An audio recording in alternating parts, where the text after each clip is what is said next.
Salam Media Sriwijaya.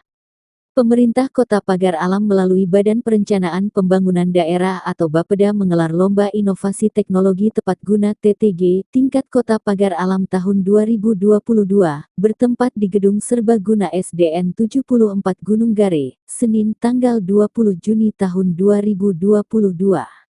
Kegiatan yang diikuti oleh puluhan peserta ini, memperlombakan inovasi TTG kategori sekolah dasar, sekolah menengah pertama, sekolah menengah atas, serta kategori mahasiswa dan guru. Lomba Inovasi Teknologi Tepat Guna dibuka langsung oleh Wali Kota Pagar Alam Alpian Maskoni, didampingi Ketua Tim Penggerak PKK Kota Pagar Alam Rahma Hareni Nur.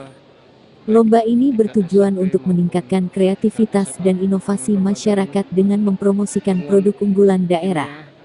Pemenang dari lomba ini nantinya akan diikutkan pada Lomba Inovasi Teknologi Tepat Guna tingkat Provinsi Sumatera Selatan tahun 2022. Wali Kota Pagar Alam Alpian Maskoni dalam sambutannya mengapresiasi adanya perlombaan inovasi tersebut.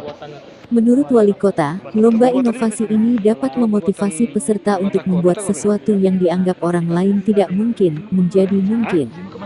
Kalau membuat sesuatu yang biasa-biasa saja, tidak akan terlalu wah. Apa yang bisa kita lakukan terhadap potensi-potensi yang ada di daerah kita, sehingga menjadi sebuah inovasi yang kreatif dan bermanfaat bagi masyarakat, kata Wali Kota.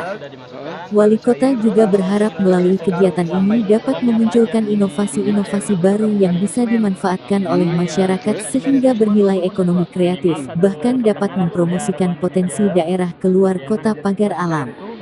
Di antara TTG yang dipamerkan antara lain karya dari SMA Negeri 1 Pagar Alam yaitu merubah jelantah menjadi sabun, perangkap serangga. Demikian dijelaskan Erna Suslini, guru kimia.